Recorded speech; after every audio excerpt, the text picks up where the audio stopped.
Jim Northrup is an Anishinaabe writer and poet living on the Fond du Lac Reservation in Cloquet. And like Joe Gishik, he's returned to the cultural values and traditions of his elders. It seems that the Indian people had their customs and traditions before the white man came. Then it went through a long period where they tried to adapt to the white way of life, the materialistic way of doing things. The use it and throw it away mentality. But through it all, there have been elders around to teach us that that is not the right way to live. The right way to live is the way the old people lived, the ones that lived here for thousands of years, who were able to live on this continent without turning it into a big garbage dump. And so a lot of people my age and younger are returning to the old ways, the old beliefs, and I think that's a good thing. I realize that we can't be just dark-skinned Americans. We have to be who we are.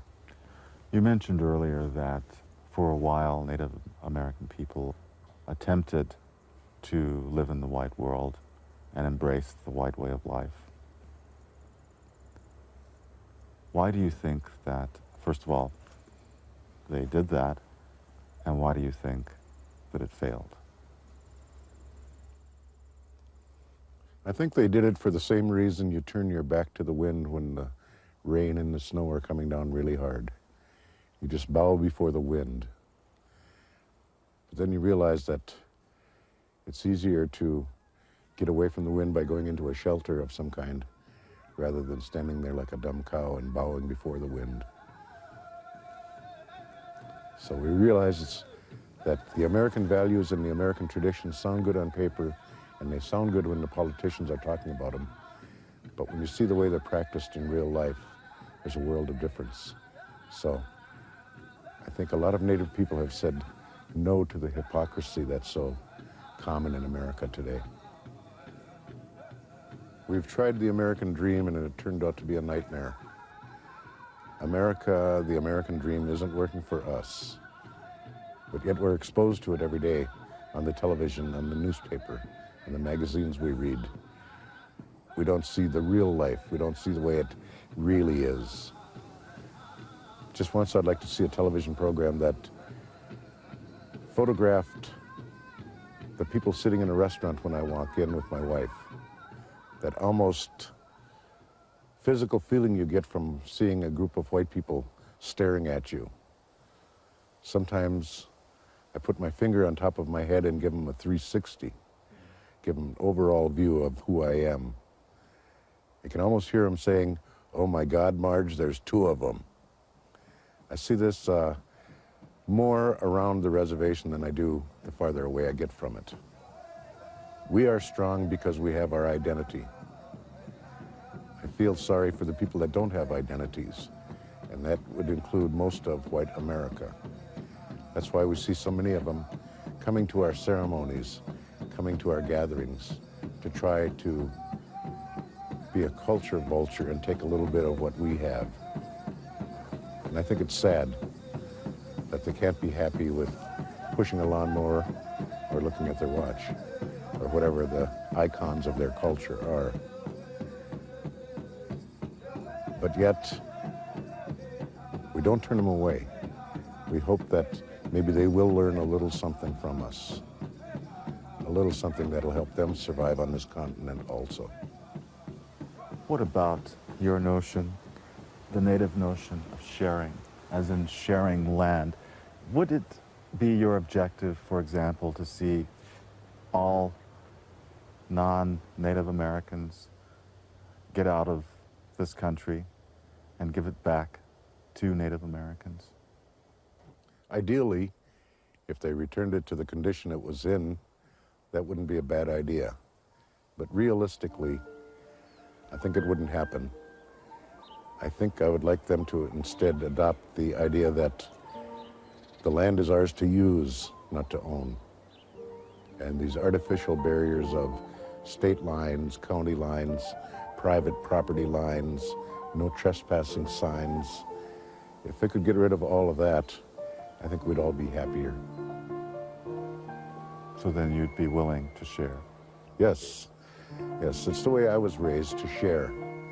If I shoot a deer and I know that my neighbor doesn't have much to eat, it's a cultural duty for me to give that neighbor part of my deer meat or my rice or whatever I have extra of. And that's the way I was raised, and that's the way I'm hoping to raise my children. Not only by telling them, but by showing them, by example. To what extent do you discuss cultural traditions with your son? It happens on a daily basis, if not an hourly basis. Sometimes I show him the lake and let him know that that's a gift to us from the Creator. If we use it wisely, if we don't pollute it or degrade it, it'll be ours for his children to use. So sharing our cultures, our beliefs with our children is a daily, if not hourly, happening. What about storytelling? Storytelling is important because it teaches the values and traditions of the people. Sharing, respect for others, respect for what the Creator gave us, those are the things that I want him to learn. I want all my children to learn. And anyone else who needs learning. Jim learned the customs which he now passes on to his son from elders who took great care in teaching him the cultural values of the Anishinaabe people. My elder doesn't come up and say, don't do this, don't do that.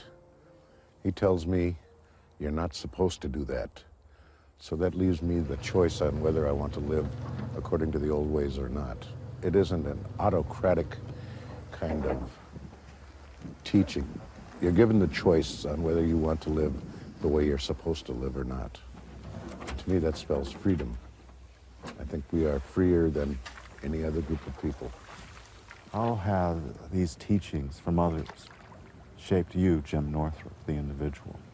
Your way of thinking, the morality by which you govern your life, the principles that you pass on to your children? It's hard to define because it's the same as breathing.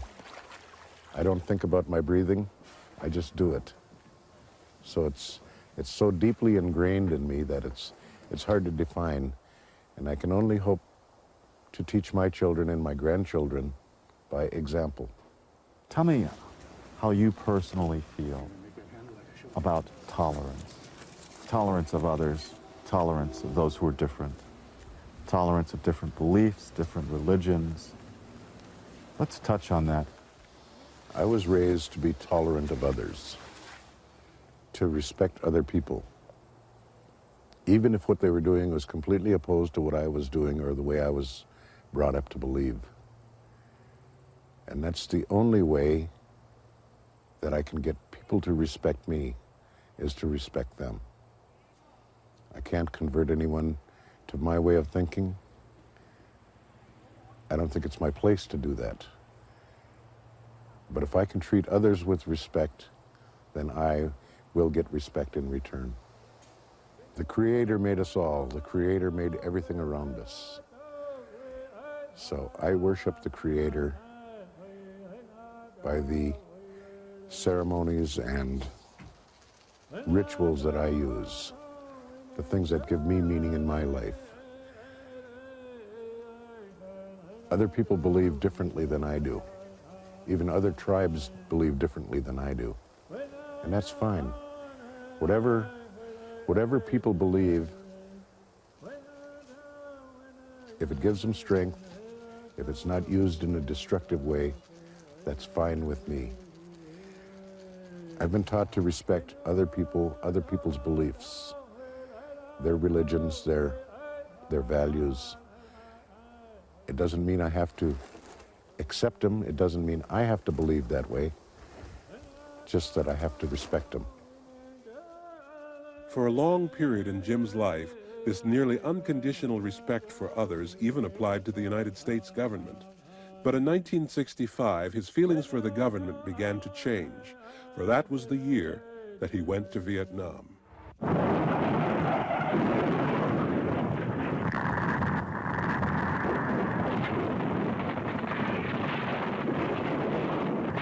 Up until the Vietnam War, Even though the U.S. government did terrible things to Indians, I still believed in the democratic ideals, and I believed in the U.S. government. But after seeing it in action in Vietnam, I lost my virginity. I no longer believed in the U.S. government. Mom's apple pie, the American flag, all of those became meaningless symbols. I went to Vietnam in September of 1965. At the time, I had spent 4 years in the Marine Corps as an infantryman, training for war. It seemed like the natural thing to do. Coming from a long line of warriors, going back to when our people were fighting the Sioux and the other Indian tribes, I knew I was just another one of the long line of warriors in the family. For me, it was more of a personal mission.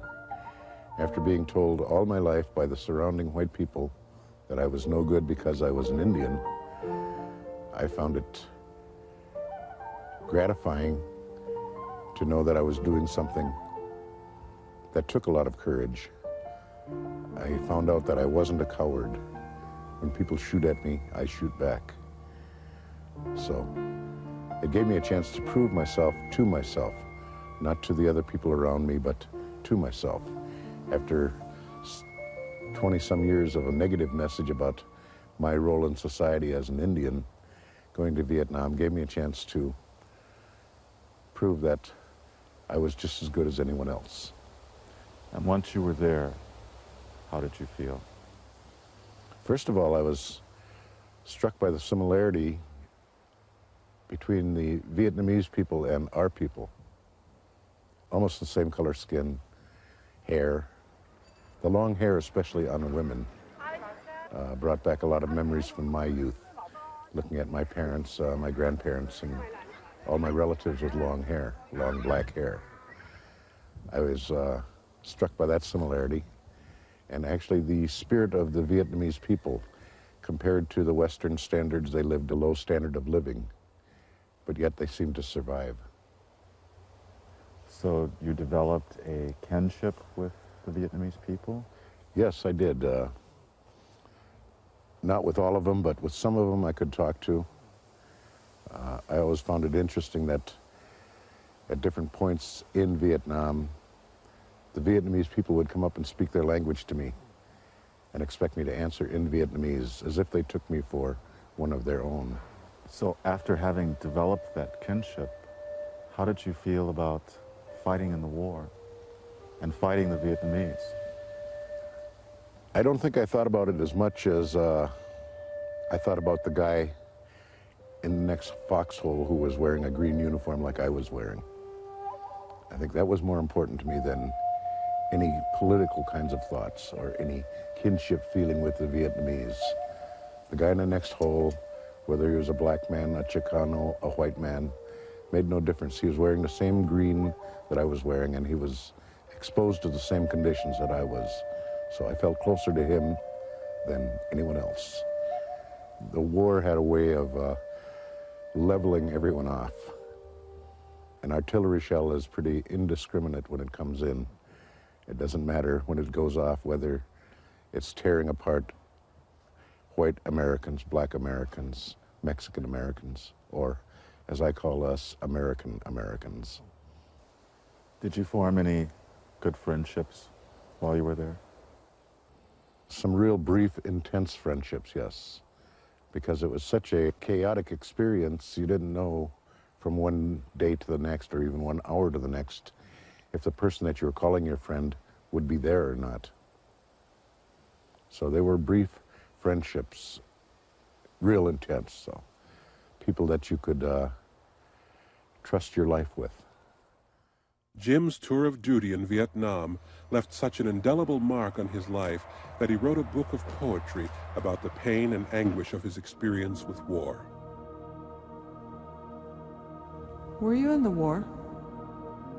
Yes, What was it like? like nothing you can imagine. Did you kill anyone? Yes, How did you feel? I felt like a murderer, a savior, a cog in the machine. Did any of your friends get killed? Yes. How did that feel? Get the hell out of my face.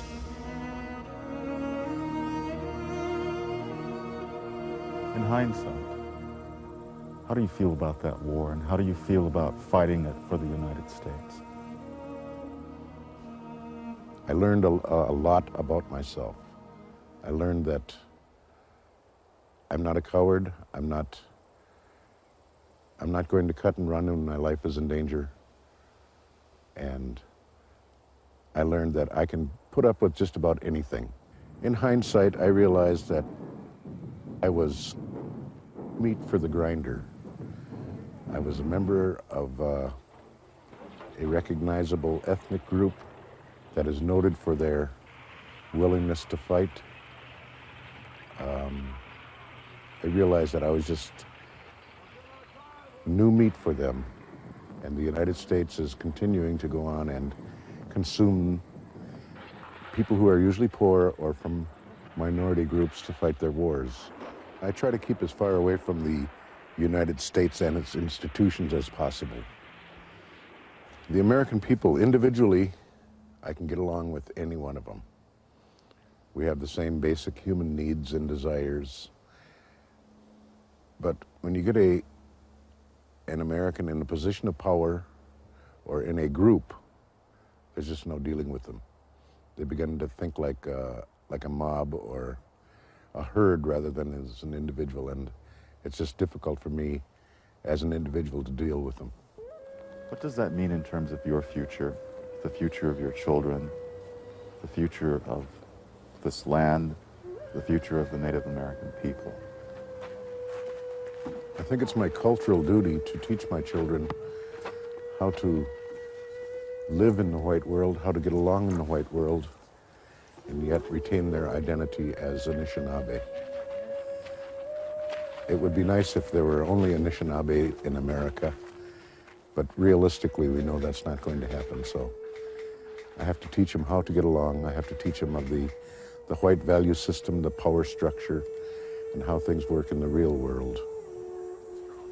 What does life mean to you, Jim? A chance to do something good. As men, we're here just a short period of time. You look at this rock here. It's been here for millions of years. And what is the lifespan of a human compared to the life of that rock? Being alive, living your life the good way, gives you a chance to do good things in your life.